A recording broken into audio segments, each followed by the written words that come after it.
It takes a brave and independent mindset to go tiny. If you are trying to figure out your tiny pivot, this podcast is here to inspire and connect you with the other unconventional, gritty, inspirational people within this community. I am Laura Lynch, your tiny house friend and host. On this show, we are always going to come back to money because as a financial planner, this is the question I hear the most. How do I make this work for me financially?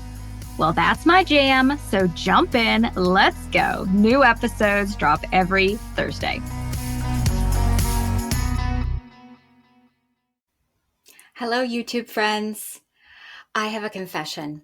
So I was working on an audio-only project on my recording software, and I forgot to turn video recording back on. This is affecting 2 episodes of Less House, More Moolah podcast. One is episode 53 with Mick Talks Tiny, and the other is episode 54 with Eric Raszewski with Family Trucksters. So I'm so sorry for this mistake, but to make it up to you, I decided we would do a YouTube exclusive. So the 3 of us, Eric and Mick and I, are going to all get together and talk about entrepreneurship as we are all building businesses in the tiny living world. And so I want to explore the ideas around risks and our favorite platforms and what's motivating us. And I thought this might be useful for those who are interested in some sort of side hustle or entrepreneurship. So again, so sorry for forgetting to turn the video recording on for these 2 episodes, but I hope you enjoy the YouTube exclusive, which will be coming out soon. So Eric Raszewski, welcome to Less House, More Moolah podcast. I'm super excited to have you. You and I connected through LinkedIn, which is one of my favorite platforms. So thanks for joining me today. Please introduce yourself and Family Trucksters. Yeah, hi. First off, thank you for having me. This is really fun. So my name is Eric Raszewski. I've been, I would say, camper van enthusiast now for about 4 years, and then I was lucky enough to work in the industry for a couple years.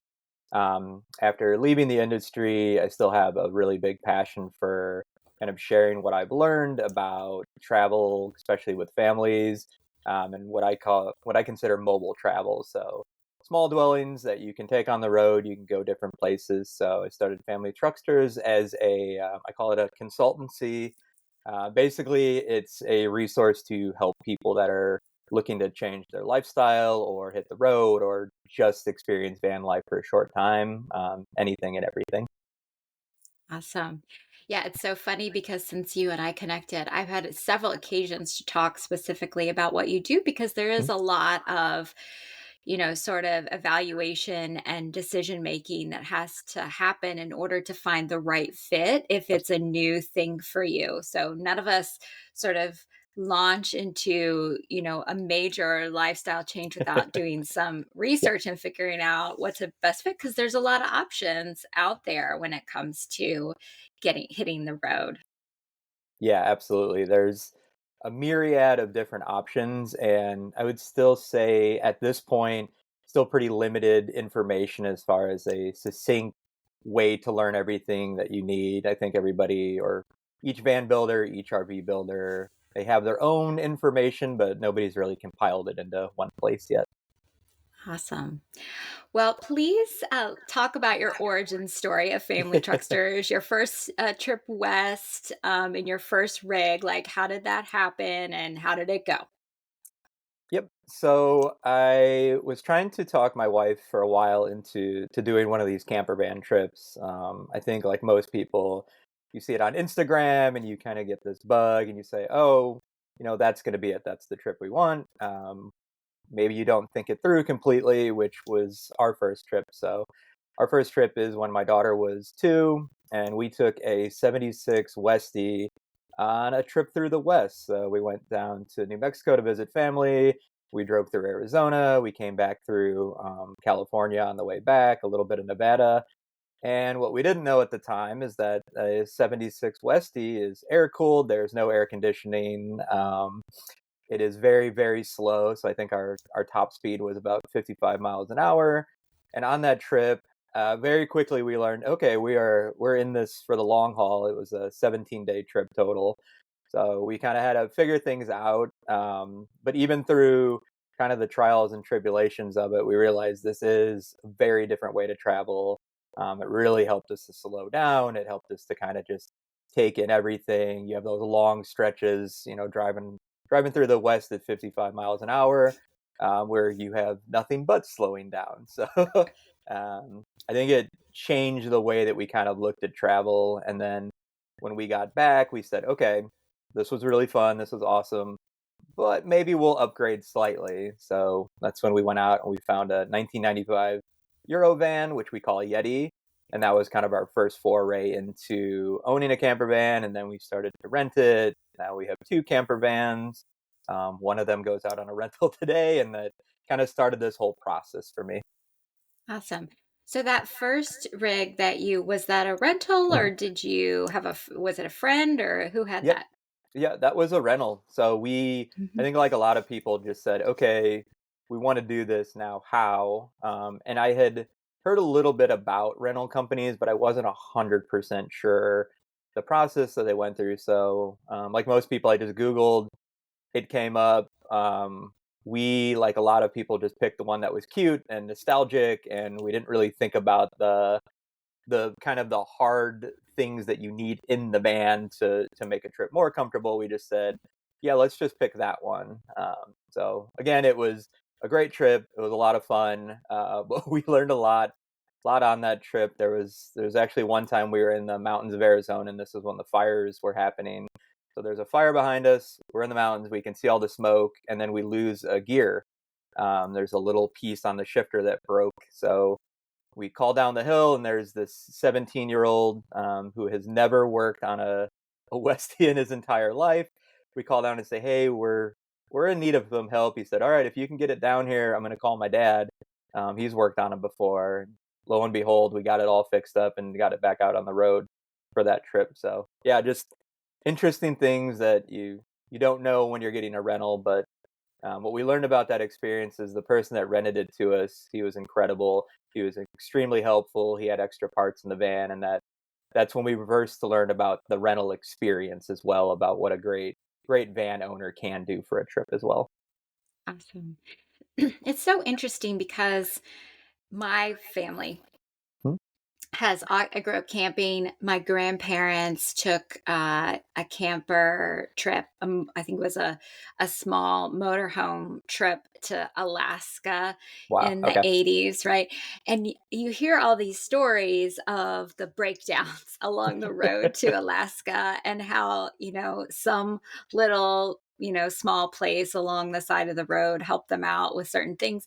And I hear this all the time in the school league community and other places where these trips present us with opportunities to maybe regain some hope in humanity or some reconnecting with kind people. I know my husband Eric and I have been on a motorcycle in Kansas and had a flat tire. Wow. And we were way far away from our camper at the time because we were traveling in our Lance truck camper. Mhm.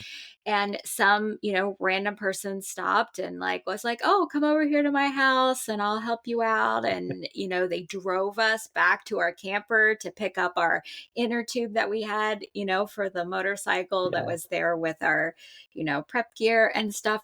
And it's these trips that provide these amazing moments where you can feel good about people again. And so I wonder if, you took that away from your experience too. Yeah, absolutely. I think it's that kind of, I think in moments where things are going wrong, people kind of connect on a different level because it's the, oh, I've been there. Like, Yeah. especially with Westies and camper vans.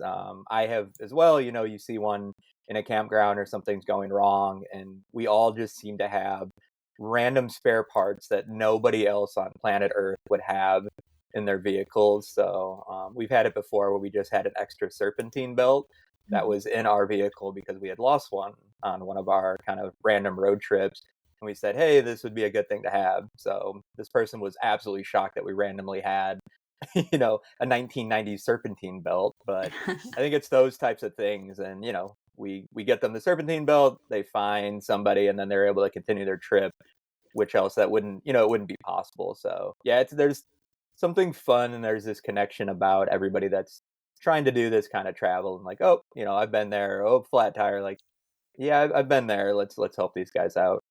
Yeah, so awesome. These serendipitous moments Hmm. of kindness that you run across.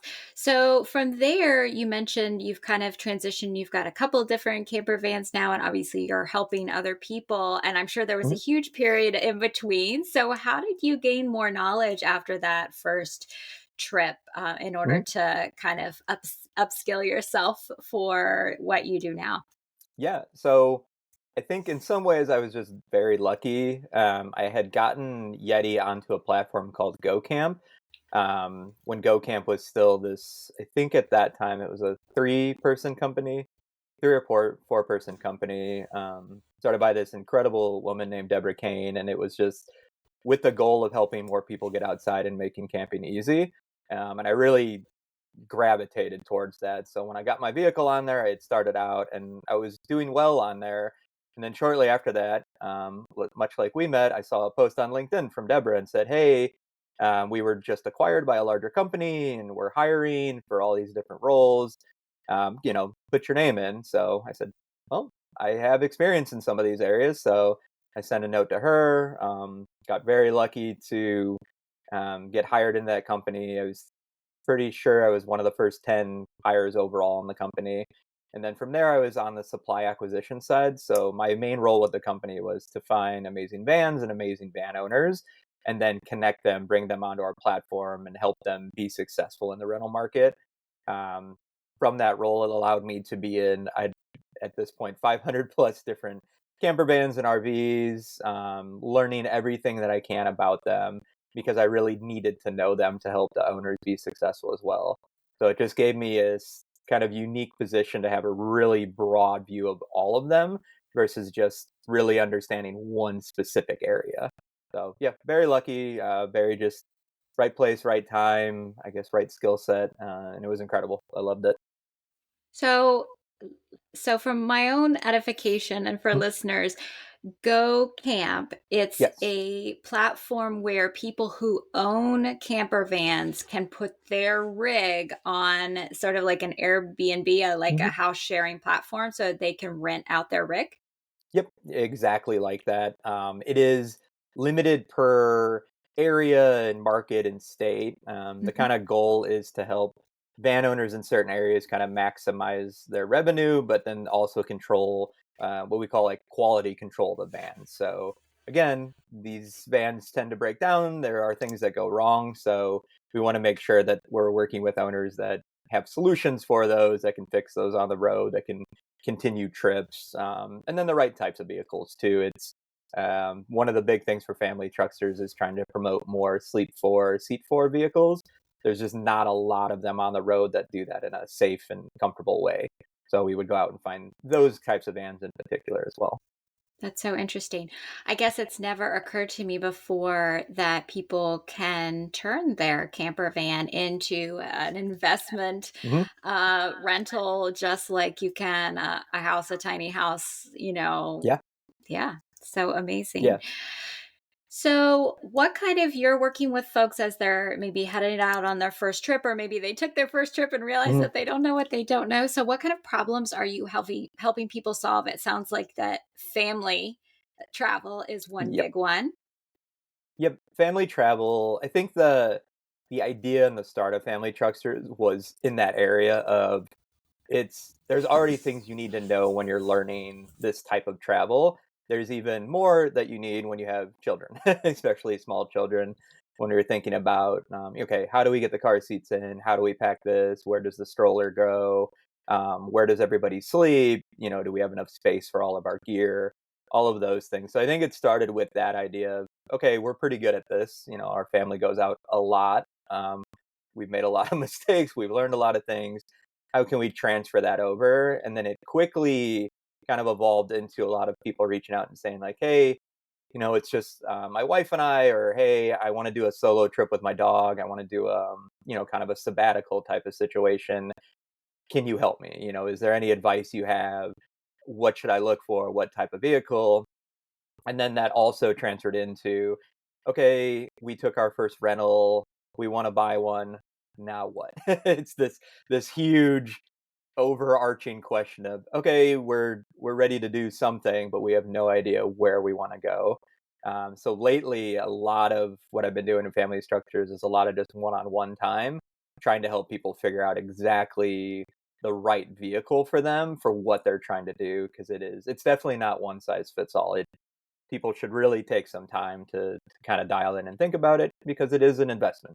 And I think it needs to be looked at like an investment. So a lot of my time has been spent there. And then I would say I think there's 3 or 4 people right now that I'm helping on the rental side, just to figure out how to better do the rental side, how to set themselves up, create checklists, how to make a really nice profile, how to talk to people, how to solve problems on the road, those types of things.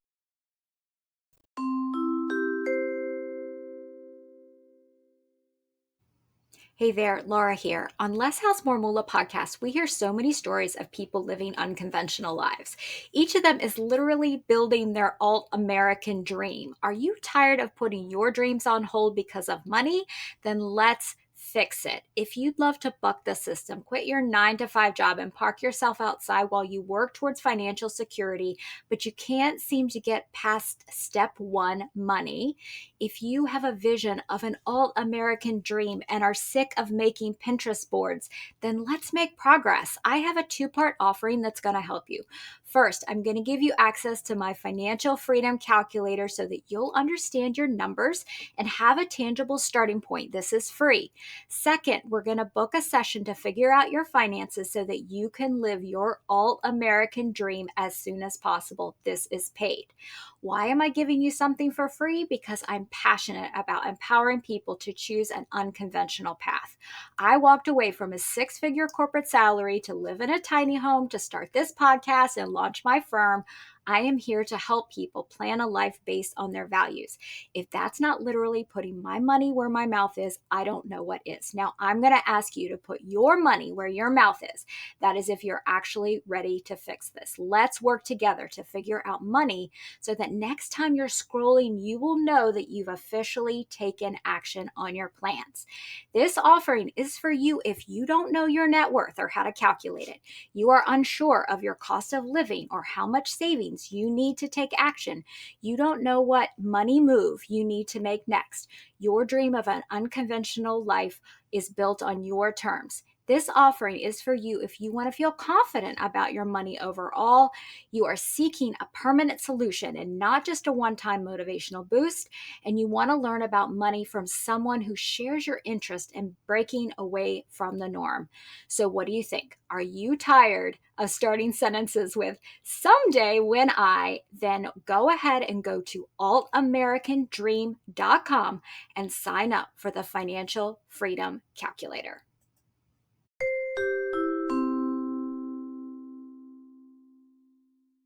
So interesting. There's so many just opportunities in the world that we live in today Yeah. that you don't even think about. We've been thinking about, this is off topic. We've been thinking about the Tesla challenge Mhm, with charging, and mhm. we're seeing, like, in our neighborhood where we are right now, people setting up a Tesla charger, at their gate. And Yeah. like, that's a big need. And so this world that we live in, it just creates all kinds of new needs in these changing times. And I love that you're helping people set themselves up for success. For how do you deal with your renter in your vehicle while Yeah. they're on the road? Like, do you have to be prepared to go out and weld an axle, or like, like, how do you deal with Yeah. those challenges? And do you, I mean, that's so interesting. Do people that rent their vans out, do they have like some sort of AAA coverage on them, Mhm. or how do they protect against those breakdowns and things? Yep. So, most of your larger companies or your rental companies, you'll have roadside and insurance that are attached to the rental. So for instance, my rental that goes out today, it has both of those attached to it. But what those companies won't do is, hey, Eric, I want to charge my cell phone, or hey, the inverter's acting weird, or the solar's not charging correct, or water's not coming out of this spigot. So it's all of those kind of smaller details that the owner is responsible for to kind of help them through it. So I have in the van, I have different booklets. I have videos that I've made that they can download. Companies like GoCamp, for instance, have a whole downloadable guide that's everything about the vehicle. So how to drive it, how to fix things in case they're out of cell service, which a lot of times, they are out of cell service. They have a downloadable guide that they can click on, they can get videos. So it's kind of just to help them through those. But yeah, I've definitely had those 2 in the morning calls, tire blowout, family was on the way, and you just kind of stay calm, cool. If you've planned ahead, everything's there, so you can kind of walk them through it and continue on the trip. So that's I've the longest trip I've had. I feel like I'm part of their family now. It was a young family from Norway that had come out, and I think it was 27 days total. And it was a family of three, and I would just call them and text them every single day, whether something was wrong or not. They would send me pictures. We would just stay in touch. So I was kind of on their journey with them, and then when little things came up, I was just there to help them fix it. So that's kind of part of the whole rental process itself. That's amazing. So let's go back to folks that are Hmm? thinking about buying their first rig, right? Yeah. They are wanting to make some sort of transition, whether it's short or longer term. What are some of the key mistakes that you see people make when they're, kind of launching? And I know I can be kind of impulsive sometimes and maybe don't always get all the details. So, what are those key things that people need to watch out for? Um, I'd say first and foremost is that cute doesn't always mean functional. And I talk to a lot of people about this because I think we all get on Instagram and we see that van that is absolutely gorgeous. It has the hanging plants, it has all the nice things all over. I can tell you those are usually staged for photos. And then as soon as they hit the road, all of that goes into a drawer or it is tied down because the van is, it's going to move. So there's a lot of rattling, a lot of things. So first and foremost is you want to have the type of vehicle that has the look and the kind of lifestyle because you're going to be spending a lot of time in it. So you want it to be homey, you want it to be cozy, but you also have to think about the functionality of everything. So that's kind of first and foremost, and this even down to the smallest things like what latches the drawers and how tight are they, and then where does all the things go? Can they be strapped down? Can they be pushed down? Because again, when you're going down the road and you've got a bunch of stuff and it's a big rattle trap, the experience is not as fun. So that's kind of first thing, and then I think secondly, I kind of go with seating and sleeping and how you want to solve those two things. There's a myriad of different ways. First and foremost, if you are a family, you have to have the extra seating. It has to be DOT approved. So it has to be able to hold a car seat. And then sometimes you have them that can move out of the way, they can flip up. There's a lot of options there. And sleeping wise, you want to have different places to sleep. So I have a family that's going out with a 13-year-old son, and they got one of my vehicles because it has a giant pop top in it, a Colorado camper van pop top. So he can get away from them. That was one of the goals was, hey, we're going to go on this really long trip. I love you guys, but also I don't, I'm 13. I don't need to be sleeping with mom and dad in the queen size bed. So some of those things definitely to think about. And then the one that always comes up is to bathroom or to not bathroom in the van. So to shower, to go to the bathroom in the van, do you want it? Do you need it? Do you want a full size one? Do you want just kind of a pop up? That conversation comes up a lot. So there's a lot of potty talk when you're doing van life stuff, which is it's a good thing if you're especially if you're a young couple and this is your adventure. You have to think about when nature calls.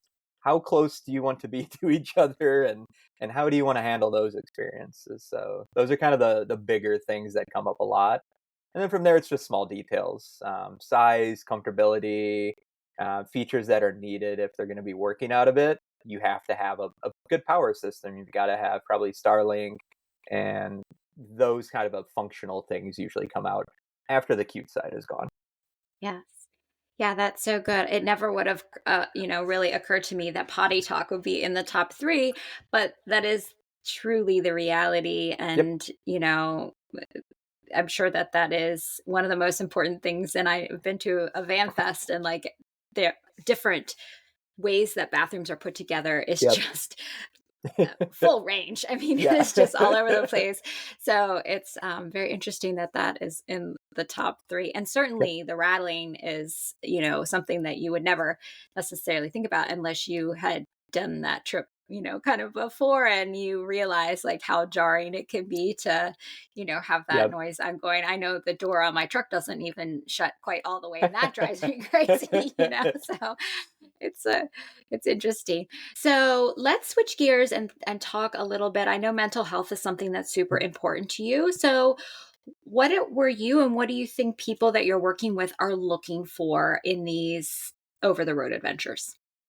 I think there's this larger kind of two different areas. One is just to get outside more. I think COVID definitely pushed this quite a bit more. That's when I would say the mobile traveler, camper van travel boom really happened. And it was just this need to not feel cooped up and to get outside and to explore. We have some of the best national parks, and they're absolutely incredible. Some of the best in the entire world, and I think people really wanted to experience that. So I think first and foremost, just simply, we just need to get outside more. I haven't done camping in so long, and yada yada. And I think number two is people realize, okay, I do want to get outside, but I also want to be comfortable. And I've heard so many times like I'm sick of sleeping in the tent or on the ground or waking up cold or all of those things. So I think that was another portion to just being more comfortable. And then the biggest one is slowing down. I hear that almost 100% of the time when people are looking to do this type of trip is to just slow everything down, to not do as much, to not be rushing through the airport and doing all of those things and going through security and having to do this. It's that they can have a itinerary, they can have a plan, but they just want to do it on their own pace. They want to slow down, they want to just have their little dwelling that they can come in and out of. And then if they do need something, the easiest thing is you just turn over a key and you just drive off, go get the thing, and come right back. And with kind of smaller vehicles like camper vans, truck campers, small RVs, you're able to do that really simply and easily, which takes a lot of anxiety away. So I know when we're out on our trips, when we get out of the city, it is very nice to just breathe and know that everything is just there for you, and it's just much simpler. Yeah, I love that. So, when you're thinking about the work that you're doing, part of what you're doing is so logistical, but do you tie it back to creating some quality of life for folks? Yeah, absolutely. One of the things that I have, for instance, my renters that are coming in today, they'll be going to Joshua Tree. I have spent a ridiculous amount of time in Joshua Tree. I have a literal Joshua Tree right there tattooed on me. So, a lot of what I'll be doing with them is just sharing not only just the hikes and the fun stuff, but kind of the little hidden treasures that people might know that are off the beaten path. And then just letting them know, like, hey, if you can get to this spot around this time, then just hang out. Hang out. This is a great spot for a sunset. This is a spot where you can possibly see some sheep and things like that, and just try to talk to them about slowing down. Inevitably, when they're doing the planning side or when they're about to leave, there's like this high anxiety. There's kind of the peak anxiety right as you're doing the walkthrough and you're showing them all of these things. And then my goal is always to make that as simple as possible, and then to just tell them, you do not need to know any of this. You do not need to remember this. I am a phone call, I am a text away. Relax. Like you're about to take this trip. The last thing you need to do is be stressing about it. Like, you just relax, go really slow, plan your trips out to where you give yourself a lot of extra time. Don't rush this. So, yeah, a lot of there's a lot of just like urgency in people wanting to go when they first show up. And then by the time they actually turn the key over to leave, there's a very calm feeling. Yeah, that's so good. So you and I are both veterans, and we talked about this a little bit when we first connected about veterans and kind of their return to civilian life, Yeah. and how often, that involves going back to school. So share with us, a little bit about the veteran angle and about GI Bill Mhm. benefits and, kind of tell the audience what you Yeah. told me about this. Yeah, this is one of those areas that I'm trying to kind of delve more into, just having experience with transitioning out of the military. And I think there's this idea that you come into the military, and then no matter how long you do, you transition out, and a lot of people just go right back to what they were doing before. They go right back home, or they just go right back into the workforce, and they never really actually take this time that is much needed when you transition out of the military to just kind of I don't want to say be a normal human being, but just to be a much calmer human being that does not wake up at 5 a.m. and have all these stresses and all these things on you. So one of the things that I'm looking into and hopefully partnering with some different builders and different rental companies are these either long-term rentals or these kind of cost-effective builds where a veteran can get out, and if they want to do their schooling, they want to do mobile schooling, or if they just want to get out, they've got savings and they want to spend a year on the road, they have that ability. They have the option to do that without having to build the van out from scratch, without having to kind of put a huge investment into it. So it's something that I think is really important when they first get out to just take some time for themselves, travel the country, get to see it in a different way, get to kind of figure out their next steps. If they want to do schooling, there is, hybrid models, or there's fully online. So there is a BAH benefit to that. So they might be able to cover the entire cost of the van and their housing while doing mobile travel as well. So that's definitely on my kind of to-do list right now, or my radar, that I'm consistently trying to put something together. I have a feeling that would also be very popular, a very popular pitch to veterans. Yeah, for sure. Yeah, when I came out of the Air Force, I didn't immediately get into the GI Bill. I Mm. definitely didn't take any time off. Like it was immediately like I gotta go find a new career path, Yep, and I didn't yep, have transitional skills because my job had been so um, technical and yeah. military related. And gosh, it would have been great to like have a chance to figure out who I was out of Hmm. uniform and see that life outside of uniform was going to be, fun and freeing. Yeah. So I love that you're doing that work. So for folks that are listening who are wanting to take some time off and travel, or take a sabbatical or what have you, how do they reach you for advice?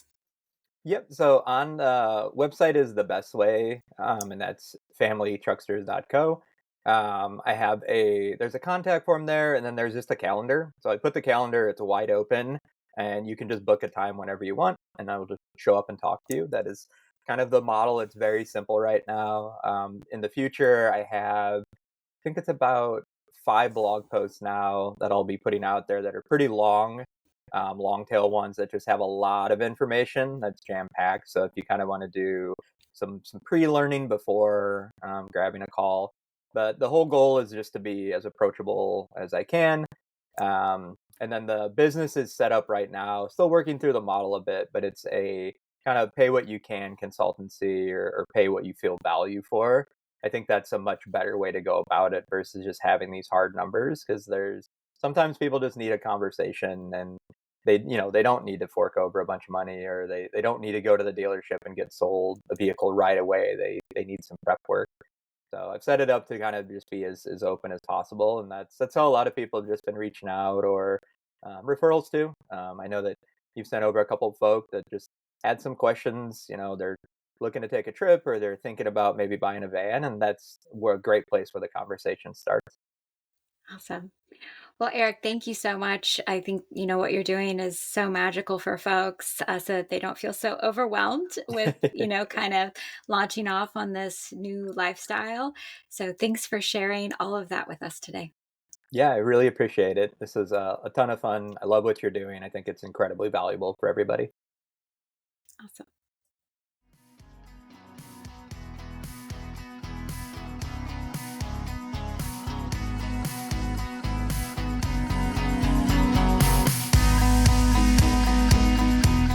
Hey, I'm honored that you listened to this episode of Less House, More Moolah. I hope something in it will help you continue to move toward a life aligned with your values. Every algorithm out there is trying to tell us what to prioritize, but we get to choose. If you haven't ever identified your key values, I have a free resource on my website to help you. Just have to go to thetinyhouseadvisor.com. It's thetinyhouseadvisor.com. At the bottom of the page, you can grab the Tiny Life Values worksheet. When we design a life around what is our core truth, we shortcut to deep fulfillment. See you next Thursday. Please see the show notes for important disclosure regarding the Tiny House Advisor LLC and this episode.